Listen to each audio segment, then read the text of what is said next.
네, 감사합니다. 나영 선생님이신데요. 성적 권리와 재생산 건강을 위한 센터 쉐어 대표시고요. 활동가라고 소개하면 되겠지요. 그리고 이제 다들 한 번쯤 들어보셨을 모낙패죠. 모두를 위한 낙태죄 폐지 공동행동 공동집행위원장으로 활동하고 계십니다. 네, 토론 부탁드리겠습니다. 네, 안녕하세요. 먼저 지금과 같은 중요한 시점에 대한예방의학학회에서 임신중지에 관한 논의가 하나의 세션으로 마련된 점에 대해서 정말 기쁘고 아주 의미 있는 자리라고 생각합니다. 또 소중한 자리를 만들어주신 분들과 발표자분들께 감사드립니다. 사실 발표문을 사전에 읽으면서도 그랬지만 오늘 현장에서 발표자분들의 목소리를 통해서 또 이 발표를 들으면서 여러 번 마음이 울컥했습니다. 이미 발표자분들께서 중요한 내용을 다 담아주셨기 때문에 제가 발표 내용에 대해서 특별히 이견을 말씀드리거나 할 내용은 없는 것 같습니다.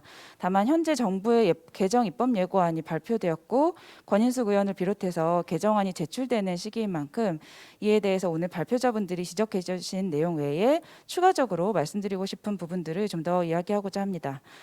토론 의견으로 들어가기 전에 한 가지 발표 내용 중에 사실관계로 정정드리고 싶은 것은 박슬기 선생님 발표 내용 중에 현행 모자보건법 14조의 1호와 2호에 있는 본인이나 배우자가 우생학적, 유전학적, 정신장애나 실체질환, 전염성 질환이 있는 경우에 허용 사유는 지금까지 많은 비판을 받아왔기 때문에 현재 정부 입법 예고안에서 형법 270조의 2로 들어간 허용 사유 조항에서는 포함되지 않았습니다. 다행이라고 할 수 있을까요? 네. 우선 지난주에 발표된 정부의 입법 예고안을 두고 많은 분들이 14주까지는 허용, 24주까지는 조건부 허용 이렇게 이야기하고 계시는데요. 언론에서도 또 이런 구도로 많이 보도가 되고 있고요. 하지만 사실상 기본적인 처벌 조항은 그대로 유지가 되고 있기 때문에 이 전제 하에서는 사실상 14주 이전이라도 임신 중지에 대한 의료 접근권과 건강권이 온전히 보장되지 못하는 개정안이라고 봅니다. 저는 오늘 발표자분들의 발표 내용을 들으면서 임신 중지가 법적 처벌을 받아야 하는 죄에 해당한다는 형법 27장 낙태의 죄 조항부터 반드시 완전히 폐지되지 않으면 안 되겠다는 생각을 다시 한번 했습니다. 발표자분들이 사례를 통해서 자세히 짚고 계신 것과 같이 임신 중지에 대한 처벌이 유지되는 한 안전한 임신 중지에 대한 접근성은 계속해서 제약을 받을 수밖에 없습니다. 이것은 보건의료 시스템 차원만의 문제가 아니라 사회적 불평등의 문제와 권리가 보장되지 않는 현실이 함께 연동되어 있는 문제이기 때문에 그렇습니다. 가령 아무리 집 근처에 병원이 많더라도 사회적으로 불평등하고 권리가 보장되지 않는 조건에 있다면 조금이라도 이른 시기에 임신 중지를 결정하고 병원을 찾아가기가 어렵습니다. 임신 14주니 24주니 하는 의학적으로나 법적으로도 아주 임의적일 수밖에 없는 기준이 처벌과 허용의 기준이 되면 마치 임신 중지를 이른 시기에 하도록 유도할 수 있을 것처럼 얘기되지만 오히려 그 반대입니다. 실제로 여성들의 현실에서 임신 중지에 대한 결정이나 시기에 영향을 미치는 것은 파트너나 배우자와의 관계, 가족들의 반응, 학업이나 노동 조건, 다른 자녀의 양육 여부 같은 사회적 조건들에 달려있기 때문입니다. 때문에 이 조건이 해결되지 않으면 임신 중 어느 시기에라도 임신 중지를 할 수밖에 없는 상황이 올 수 있습니다. 혹은 임신 중지를 하지 못하게 되더라도 그 책임은 다시 온전히 여성의 몫으로 돌아옵니다. 오늘 발표자분들께서도 여러 사례를 언급해 주셨지만 실제 저희가 현장에서 접하는 사례들을 보면 임신 사실을 파트너에게 알렸을 때 처음에는 반가워하면서 내가 아빠가 되다니 막 이런 기쁨을 전하며 함께 양육을 책임질 것처럼 행동하다가 임신 4, 5개월 차가 되었을 때 갑자기 파트너의 태도가 바뀌거나 연락이 두절되는 경우가 많습니다. 이런 경우에 이 여성이 현행 정부 입법 예고안대로 자신의 사회경제적 사유를 입증해야 한다면 과연 무엇이라고 입증해야 할 수 있을까요? 이런 상황은 과연 지금 우리 사회에서 불평등과 권리 침해의 문제로 제대로 인식은 되고 있을까요? 지금까지도 낙태죄로 기소된 사건이나 판례를 보면 거의 대부분이 이 임신한 여성과 폭력적으로 관계를 유지하려고 하는 애인, 전 애인, 남편, 전 남편에 의한 고소고발로 이루어진 것이었습니다. 결국 이런 식으로 임신 중지에 대한 처벌은 여성들에게 계속해서 불평등한 상황을 감당하게 만들어 왔고 그래서 헌법재판소에서도 중요한 문제로 지적한 부분인데 이번 입법 예고안대로 결국 처벌 조항이 남아있는 이상은 이 문제가 달라지지 않겠죠. 14주 이내까지만 이런 상황들을 인정하겠다 있었다거나 자신이 처한 상황을 상담 기관에서 해명하고 입증해야 인정받을 수 있다는 조건들은 여성들이 처한 상황에 아무런 도움도 되지 않을 뿐더러 의료기관에 대한 접근성만을 떨어뜨리게 될 뿐입니다. 당연히 이런 여건 하에서는 여성과 의료인이 가장 안전하고 좋은 방법을 찾기보다는 오로지 처벌을 피할 수 있는 상황들만 찾게 되고 안전한 임신 중지를 위한 보건의료 환경도 적극적으로 개선되기가 어려울 것입니다. 그래서 지금 요구하고 있듯이 처벌 조항은 반드시 폐지가 되고 권리 보장의 방향으로 가야 됩니다. 오늘 발표자분들께서 강조하신 바와 같이 임신 중지를 공공의료 체계에서 누구나 보장받아야 할 보편적 의료 행위이자 필수 의료 서비스로서 자리 잡도록 하는 일, 보험 지원이 되도록 하는 일도 중요하겠고요. 더 나아가서 노동 환경, 교육 조건, 사회복지 시스템 등 사회 제반 영역에서 성적 권리와 재생산 권리, 사회적 권리를 포괄적으로 보장하는 방향의 법과 정책, 제도적 지원이 반드시 함께 이루어져야 합니다. 보다 안전한 임신 중지를 위해서 의료인으로서 오늘 이 자리에 참석하신 분들께서도 함께 꼭 힘을 모아주시기 바랍니다. 또 한편으로 김세롬 선생님께서도 발표에서 짚어주셨지만 임신 중지 지원에 있어서도 포괄적 연계 지원의 방향이 중요합니다. 임신 중지를 위한 의학적 처치뿐만 아니라 사전 사후 상담과 통증 관리, 의료적 지원이 당사자 동의 하에 지원될 수 있어야 하고 계획하지 않은 임신이 반복되는 일을 예방하기 위해서 임신 중지 후의 피임 교육이나 피임 시술도 당사자 동의 하에 연계될 필요가 있습니다. 이 전 과정이 임신 중지 지원을 위한 가이드로 제시되어야 하고요.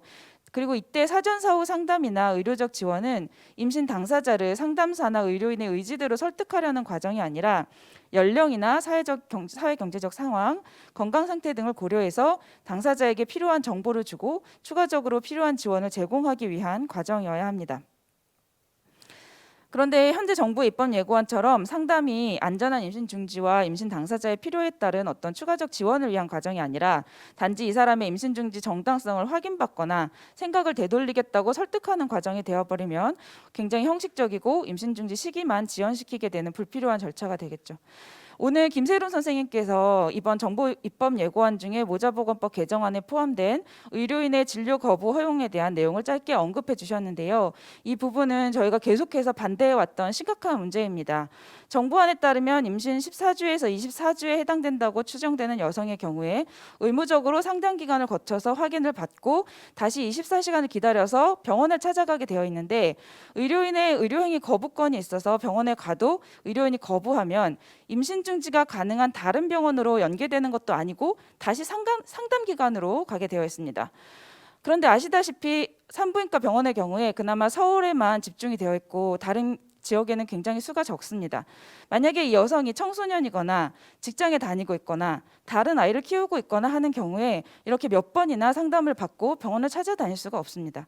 현재 임신 중지에 대한 의료인의 진료 거부권이 인정되고 있는 이탈리아를 비롯해서 각국의 사례에서 의료인의 거부권이 의료의 질과 여성 건강권에 얼마나 안 좋은 영향을 미치고 있는지가 최근 몇 년 동안 논문과 연구조사 등을 통해서 계속해서 발표되고 있습니다. 다른 나라들의 사례를 보아도 이미 문제가 심각하다는 사실이 확인되고 있습니다. 사실상 찾아갈 수 있는 의료기관이 매우 적어서 제때 연계가 되지도 않고 다른 먼 지역으로 이동해야 하는 부담이 환자에게 전가되고 있고요. 사실 사립의료기관에 있는 의료진의 거부가 증가하면서 임신 중지를 지원하는 의료기관의 의료진에게 초과 근무가 증가하였고 공공의료기관의 재정난과 인력난이 발생하는 등의 문제가 점점 심각해지고 있는 상황입니다. 미국의 경우에는 의료인뿐 아니라 약사들도 신념에 따른 거부를 내세우면서 약국에서조차 필요한 의료 지원을 받지 못하는 경우가 발생하고 있고 임신 중지뿐만 아니라 성건강과 관련된 다른 의료 행위에 대한 거부로까지 이어지고 있기도 합니다. 임신 중지를 지원하는 의료인들에 대한 심각한 공격도 발생합니다. 결국 이런 상황은 의료 현장에서도 최신의 의료기술과 가이드를 적극적으로 연구하거나 적용하지 못하게 하고 전반적으로 성건강, 재생산 건강에 관한 의료 수준을 지체되게 만들게 됩니다. 이런 상황들 때문에 2018년 10월에 유엔 자유권위원회에서 일반 논평 36조 6조 생명권 내용 중에 9항에서 이런 권고를 포함했습니다. 당사국은 새로운 장벽을 도입해서는 안 되며 안전하고 합법적인 임신 중지에 대한 접근을 부정하는 현존하는 장벽을 없애야 한다. 이러한 장벽은 개인 의료 제공자의 양심적 거부 행위도 포함한다. 임신 중지는 그냥 여성 개인들만의 문제가 아니고 그 과정과 선택에 영향을 미치는 여러 사회적인 문제들이 엮여 있는 것이기 때문에 실은 많은 사람들의 삶의 조건과 건강권 보장에 연결되어 있는 문제입니다. 성교육은 제대로 되지도 않고 콘돔 사용하지 않고 폭력적인 성관계를 맺는 게 남성들 사이에서 유행처럼 인정되는 현실, 임신하면 회사에서 잘리고 학교에서는 처벌을 받거나 퇴학을 강요당하고 장애나 질병이 있는 사람들은 성관계나 피임에 대한 정보조차 통제당하는 게 현실입니다. 삶의 조건은 제대로 보장되지도 않는데 그런 상황에서 그냥 처벌 안 받으려면 알아서 하라고 할 게 아니라 이런 상황을 적극적으로 개선해 나가고 권리를 보장하는 게 국가의 역할이죠. 임신 중지할 만한 사유를 따져서 허용을 한다는 건 오히려 국가가 차별적인 상황을 조장하는 것이기도 합니다. 사회적으로 불평등하고 취약한 여건에 있는 사람들, 권리를 제대로 보장받지 못하는 상황에 있는 사람들을 더 사회적으로 보장해 주는 것이 아니라 오히려 더 힘든 상황으로 몰아가게 됩니다. 지금까지 형법 낙태죄를 두고 여성에게 처벌과 낙인을 유지하면서 한편으로는 국가의 인구정책 목적에 따라서 우생학적 사유의 임신 중지 같은 특정 조건은 허용하는 방식으로 국가는 이런 불평등을 유지해 왔습니다. 이제는 이런 역사는 끝내야 한다고 봅니다. 저는 의료인 여러분께서 다른 의료 영역과 마찬가지로 임신 중지와 이에 연관된 성건강, 재생산 건강 전반에 있어서도 이제 좀 더 적극적으로 진전시켜 주시기를 바랍니다. 이제 질문의 위치를 바꿔야 합니다. 몇 주까지 허용할 거냐, 30주까지도 막 낙찰하자는 것이냐, 이런 식의 논의는 그만하고 정말 사회적 권리의 기반을 어떻게 만들고 바꿔나갈 것인지, 임신 기간에 따라서 유산유도제의 사용이나 시술적 방법 중에 어떤 방법이 더 안전한지, 가정의학과부터 산부인과까지 전문 의료인의 개입이나 협진, 접근성의 확대는 어느 수준으로 필요한지, 의료시설은 어떤 수준이 필요한지, 이 여성이 처한 상황에 따라서 어떤 상담과 추가적인 지원, 통증 관리와 후유증 관리가 필요한지, 이런 이야기들이 이제 적극적으로 논의되고 현장에서 실현되면 좋겠습니다. 마지막으로 제가 활동하고 있는 성적 권리와 재생산 정의를 위한 센터 쉐어에서 오늘 말씀드린 내용을 좀 더 적극적으로 추진해 나가기 위해서 성재생산 권리 보장 기본 법안을 만들었습니다. 그리고 다음 주쯤 전문을 담은 PDF 파일을 배포하고 이달 말경에는 해제까지 담은 책자를 배포할 예정이고요. 올해 말경에는 임신 중지 지원을 위한 상담과 의료인을 위한 가이드북도 배포할 예정입니다. 추가로 정보와 자료를 받아보길 원하시는 분들은 세션이 끝난 후에 개별적으로 연락을 주시면 이후 자세한 내용을 안내드리겠습니다. 고맙습니다. 네, 감사합니다. 그 두 번째 토론자는 그 정백근 교수님이십니다. 네, 더 예, 예, 방금 소개받은 경상대학교 의과대학 정백근입니다. 예, 오늘 발표자 토론자가 모두 여성이고 저만 남성인 것 같습니다. 예, 저도 나름대로 발표도 좀 하고 토론도 하고 좀 돌아다녔는데 이런 그 패널 토론 자리는 처음인 것 같습니다. 뭐 의사이자 남자로서 뭐 지금 제가 처해 있는 상황이 좀 그렇긴 합니다만은 이 재생산 건강 보장 관련해서 이제 보건의료 정책 전문가들이 좀 더 많이 결합했으면 하는 그런 바람에서 또 특히 이 남성 보건 정책 전문가들이 이제 이 주제와 관련해서 더 많이 결합했으면 하는 그런 마음에서 오늘 이 일종의 소환이라고 보는데요. 이 소환을 기꺼이 받아들이고 있습니다. 예, 저는 이제 우리나라 이제 보건의료 체계가 재생산 건강을 현재 어떻게 보장하고 있는가, 특히 정책과 관리 영역에서의 이제 현황, 문제점을 중심으로 좀 말씀을 드리고 그 변화 방향에 대해서 간략하게 좀 언급을 하는 것으로 제 토론을 마치도록 하겠습니다. 그 임신 중지 서비스를 보면 이제 이 서비스가 필요한 사람은 임신한 여성이지 않겠습니까? 그래서 그런데 이 임신한 여성을 보건학에서는 이 모성 인구라고 표현을 합니다. 그래 이제 이 모성 인구는 개념적으로 보면 핵심이 가임기 여성입니다. 가임기 여성이고 우리가 통계 수치를 나타낼 때는 이제 15세에서 49세 사이에 여성으로 표현을 합니다. 그래서 이제 이들의 건강, 이들을 대상으로 하는 보건 사업, 이걸 모성 보건, 모성 건강 이렇게 표현을 하는데 이게 이제 임신과 밀접히 결합된 개념 아니겠습니까? 그런 측면에서 보면 이제 인권 침해적 요소가 좀 있다고 생각합니다. 왜냐하면 임신을 원하지 않는 사람도 있고, 그리고 이제 여러 가지 이유에서 임신이 불가능한 사람도 있는데, 그럼 15에서 49세 사이 여성 중에서 이런 사람들의 건강은 별로 중요하지 않다는 것인지, 그 나머지 여성에 대한 어떤 건강이나 보건 사업에 대한 명칭 자체가 없습니다. 이게 저걸 이제 학문적 차원에서의 이제 개념에서 아주 큰 좀 문제가 있다는 걸 제가 이 토론 준비하면서 이제 깨달았습니다.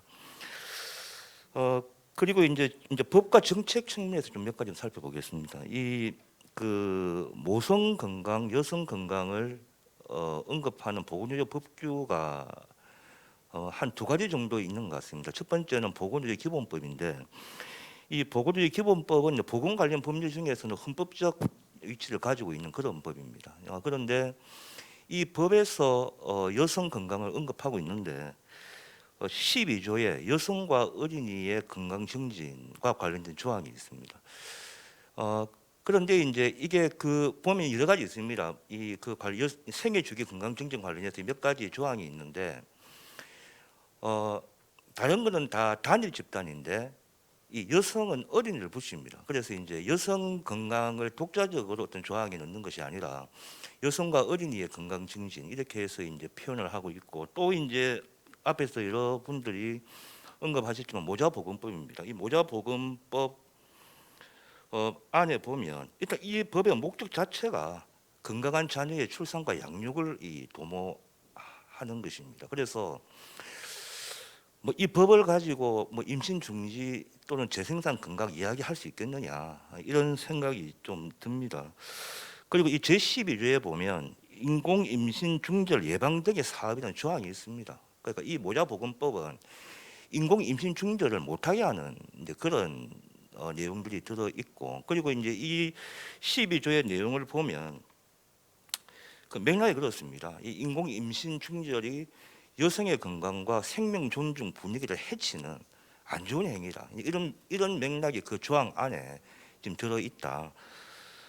그리고 이제 이 사업 정책에 대해서 좀 말씀드리면, 이 모자보건법에 근거해서 모자보건 사업을 하는데 이게 지역 사회에서는 지역사회 통합 건강증진 사업이란 일환으로 진행이 되는데, 이 지역사회 통합 건강증진 사업이 13개의 사업으로 구성되어 있습니다.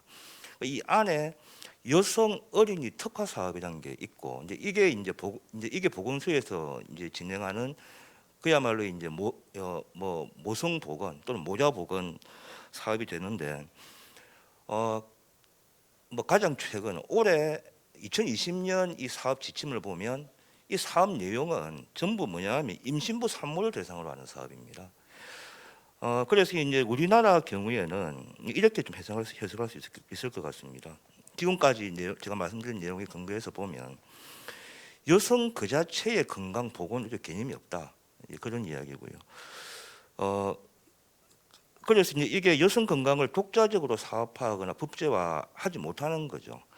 그래서 항상 이제 아이나 어린이를 붙입니다. 그래서 이제 이게 모성 보건, 여성 보건이 아니고 모자 보건이고, 여성 건강이 아니고 그 여성 어린이 건강이고, 이런 식으로 이제 표현되고 있다는 겁니다.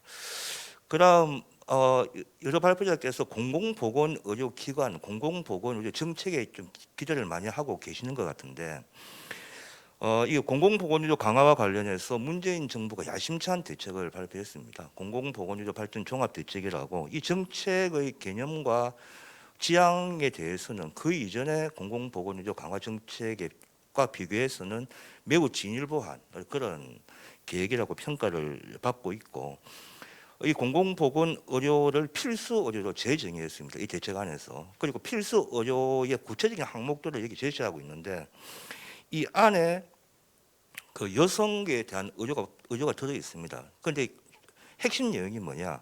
고위험 분만에 대한 대응입니다. 그래서 이제 그 나머지 내용은 이제 거의 없다고 보시면 됩니다. 일부 이제 분만 취약지에 대한 언급이 있는데, 역시 이것도 분만을 잘 하게 하는, 분만을 지원하는 이제 사업이다, 그런 거고요. 그다음에 이제 이 행정 체계, 사업 추진 체계를 좀 보면 뭐 말씀하셨지만 복지부의 여성 건강 담당과가 출산 정책과 아닙니까? 그 이름 자체가 출산 정책과예요. 그 출산을 장려하고 지원하는 과에서 뭐 임신 중지나 재생산 건강을 이야기할 수 있겠느냐 이제 이런 생각이 들고요. 그리고 여기 홈페이지 들어가 보면 이 출산 정책과의 각 그 공무원들의 개별 업무 분장이 있습니다. 이 안에도 어떤 내용이냐면 그 임신 중절 예방 담당자가 있어요. 인공 임신 중절 예방. 그래서 이제 그 보건복지부 중앙정부의 여성 건강을 담당하는 이 과의 명칭과 업무 분장상에서 봤을 때 현재 기재대가 별로 없다. 지금 인공 임신 중지, 임신 중지 서비스와 재생산 건강과 관련해서 조금이니까 지방 정부에 좀 기재대가 있는가 보면 제가 지금 경상남도에 살고 있는데 경상남도에서 여성 건강을 담당하는 과가 이 가족 지원과 안에 출산 장려계가 있습니다. 마찬가지로 출산 장려계입니다. 그래서 이 보건의료 체계 측면에서 볼 때 특히 정책 및 관리 영역에서 보면 우리나라 여성의 건강은 임신 출산과의 연계성 속에서만 의미를 가지고 있다. 이렇게 이 평가를 할 수가 있겠습니다. 그리고 이 건강한 아이를 생산하는 도구적 측면에서 그 의미가 해석되고 있다. 뭐 이렇게 해석이 되는 것 같아요. 제가 이렇게 생각 안 해봤는데 이번에 이제 진짜 제가 이번에 이렇게 이제 토론 준비하면서 뭐 이렇게 다른 렌즈로 보건의료 체계를 봤을 때 다른 렌즈로 보건의료 정책을 검토했을 때 이런 문제가 있다는 것을 제가 좀 알게 됐습니다. 그래서 한마디로 여성의 건강권이 존중되고 있지 못한 보건의료 체계를 가지고 있다. 이 보건의료 체계 성격이 그렇습니다. 그래서 당연히 이제 건강권 자체가 존중이 안 되니까 재생산 건강권은 들어설 자리가 이제 별로 없는 이런 상황이고, 그러니 이제 보건의료 정책 추진 관리 체계가 지금 계속 이전에도 작동해 왔고 지금도 작동하고 있다. 이렇게 말씀드릴 수가 있겠습니다. 그래서 제가 정책과 관리 영역을 이야기했는데 결국 이 정책과 관리가 보건의료 체계의 두 축인 의료 재정 체계와 의료 제공 체계를 규정합니다. 그래서 의료 재정 체계의 핵심은 건강보험 아니겠습니까?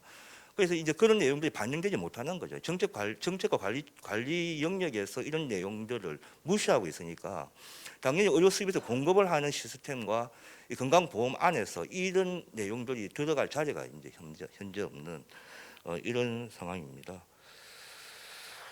뭐 방금 말씀드렸듯이 제가 예방의학 전문의 딴지 16년째인데 제가 이런 내용 가르쳐 주는 사람도 없었고 제가 이제 고민도 안 해봤고 이런 건데 뭐 분명한 건 그런 것 같습니다. 지금 낙태죄 헌법 불합치 판정 이후에 이제 입법 예고까지 되어 있는 상황에서 제도적 변화는 따라올 것 같습니다. 그런데 보건의료 체계의 변화는 훨씬 늦을 것이다. 바로 제도가 변화했다고 해서 법이 변화했다고 해서 바로 적응하지 못할 것이다, 이런 생각이 들고, 특히 더 큰 또 다른 차원의 문제는 우리나라의 심각한 저출산 문제 때문에 지금 좀 다양한 출산 장려 정책이 한편에서는 또 지금 추진되고 있는 이런 현실이 또 하나의 분명한 장애 요인이 될 것 같습니다. 지금 중앙정부 차원에서는 대통령 직속으로 저출산 고령사회위원회가 있고 또 5년마다 한 번씩 저출산 고령사회 기본 대책 이런 것들이 계속 나오는데 이런 아주 큰 이제 이 캡이 있는 거 아니겠습니까? 이걸 뚫고 나가면서 이게 가능하겠느냐, 이런 참 어려운 상황에 있다, 이렇게 이제 평가가 되고, 결국 이제 보건의료 체계가 이제 변화해야 되는데 아까 이제 김선영 선생님께서도 보건의료 체계의 이제 빌딩 블락 모든 부분이 다 변화되는 거 아니겠습니까? 그러니까 보건의료 체계의 근본적 변화가 필요합니다. 근본적 변화가 필요한데 이게 이제 적지 않은 일인 것 같아요. 이제 이 주제와 관련해서 보건의료 체계가 적응해야 되고 그 적응을 준비하는 과정 자체가 매우 큰 변화를 이제 요구하는 것이기 때문에 결국은 주체가 필요한 것 같습니다. 이거는 뭐 이 예방의학회에서 우리가 이런 걸 내용을 공유하는 것도 중요하겠지만 결국 정치가 작동해야 되고 어떤 권력의 문제이다. 그래서 여기에서 만약에 이긴다면 보건의료 체계는 그 뒤에 따라서 변하는 거 아니겠습니까? 그리고 이제 이 변화의 속도가 느리더라도 조금 더 속도감을 가지고 이제 변화 될 수 있을 거라고 이제 생각을 합니다. 그래서 한마디로 방향 자체는 그런 것 같습니다. 이 보건의료 체계가 이 성과 재생산 건강과 관련된 권리를 담보하지 못한다고 했을 때 결국 이제 이게 민주주의라고 하는 것이 인권의 체계화라는 관점에서 우리나라의 보건의료 체계는 민주주의적이지 못한 것입니다. 그래서 보건의료 체계의 민주주의 강화의 측면에서 이건 이제 그 주체와 권리와 그 정치의 문제를 같이 좀 검토하면서 해결해야 된다. 그렇게 생각합니다. 예, 이상입니다. 네, 감사합니다. 그 서프레제트가 이렇게 왕의 말에 이제 몸을 던질 때 그때 사회 이론가들이 왜 여성 문제들을 말하지 않은 것은 대다수가 남성이었기 때문이고 사실 여성의 문제들을 생각하지 못했기 때문인데요. 그 어쨌든 우리 이 보건과 관련돼서 필수 의료 서비스인데 아직도 이렇게까지 얻기가 힘든 부분에 이제 임신 중지와 관련된 서비스가 이렇게 낙후되어 있다. 이런 생각을 다시 하게 됐고 이 문제와 관련해서 해결하기 위해서는 이제 실제로 여성의 참여를 보장하면서 사실 정치의 문제인 것 같습니다. 그래서 그런 부분으로 어떤 보건 의료와 여성 건강 돌봄 체계를 좀 바꿀 수 있도록 이 여성 참여를 기반으로 한 이제 위민 파워 네 그렇게 돼야 될 것 같은 생각이 드는데요. 네, 그 이전에 어쨌든 근데 제도적으로 또 필수 의료 서비스로서 좀 보장돼야 되는 부분들은 좀 강력하게 좀 돼야 되는 부분이 있는 것 같고요. 혹시 그 시간이 조금 지금 12시로 됐는데 지금 발표하신 분 중에서 꼭 얘기하셔야 되는 토론자 얘기를 들으시고 좀 얘기하실 게 있을까요?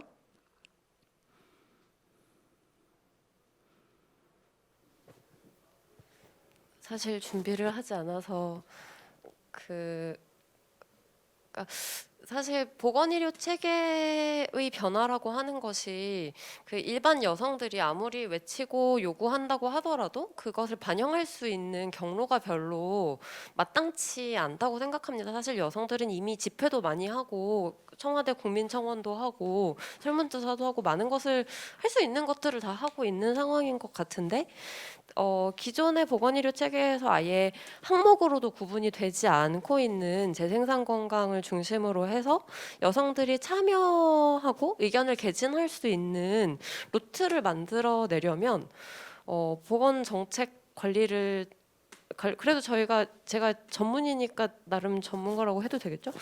사람으로서 어떤 일들을 해야 되는지 어떤 부분에서 문을 두드려야 되는지 정백근 선생님한테 좀 여쭤보고 싶은데요. 더 이상의 토론을 하십니다. 호응에 응해주신 것만도 감사하기 때문에. 네 선생님 나영 선생님 한마디 말씀하시고 싶다는데.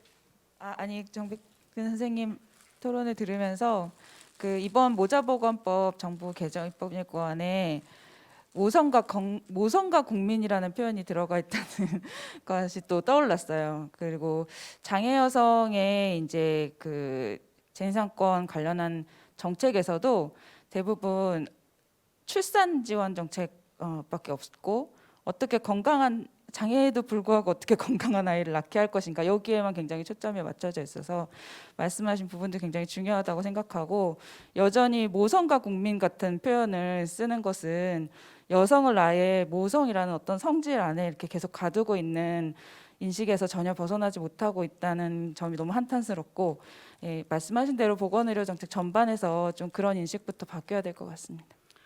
네, 그 채팅창을 통해서 의견을 주신 부분이 있었는데요. 지금 어떤 대답을 하거나 그러진 않으셔도 될 것 같아서 간략하게 정리하고 박슬기 선생님, 네. 네, 그 시간에 대한 압박 때문에 사실 급하게 넘어가느라고 혹시 오해가 소지 가 있을까 좀 염려되는 부분이 뒤늦게 생각나서 그냥 마지막 말씀드리자면, 아까 제가 의사의 거부권을 잠깐 언급하고 넘어가면서 그 미프진 도입과 연결을 했었는데, 사실 산부인과 의사로서 임신 중지 시술에 대한 그 의료인의 트라우마는 절대 묵인할 수 없는 문제이긴 합니다. 그렇지만 그것과 별개로 의료인 개인의 가치에 의해서 환자를 판단하고 개인의 신념으로서 의료인으로서의 임신 중지를 거부하는 거부권은 절대로 별개다. 거부권은 절대로 인정될 수 없다. 그것은 의료인의 자격이 아니다라고 정말 강조하고 싶고요. 그것과 별개로 거부권이 아닌 정말 의사의 트라우마에 관련한 것들은 아까 말씀드린 그 약물적 유산 도입이 하나의 방책일 수도 있겠고, 그 이후에 그 의료인의 어떤 보호 차원에서 다른 차원으로 좀 보완이 되었으면 좋겠다 하고 다시 한번 좀 정리드리고 싶습니다.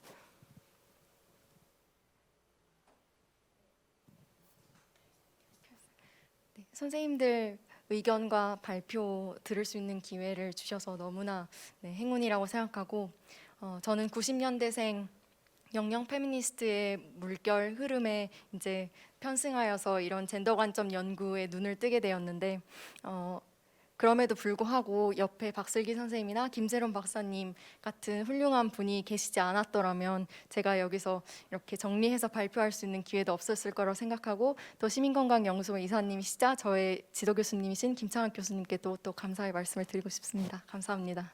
네, 여성끼리 밀고 끌어주는 거 좋죠. 네, 장려할 만한 일인 것 같습니다. 네, 오늘 되게 다양한 뜨거운 이슈인데 되게 좀 남의 일처럼 생각하셨으면 이거 되게 심각한 문제라는 것을 저희 예방의학회를 오늘 온라인으로 들으시는 많은 분들께서 인식해 주셨으면 하고, 실제로 이 학회에 참여하시는 굉장히 많은 분들이 여성분들이십니다. 그러므로 더욱 이 문제에 대해서 오히려 좀 더 선도할 수 있는 그런 학회가 되었으면 좋겠습니다. 네, 이상으로 오늘 정리하도록 하겠습니다. 네, 감사합니다.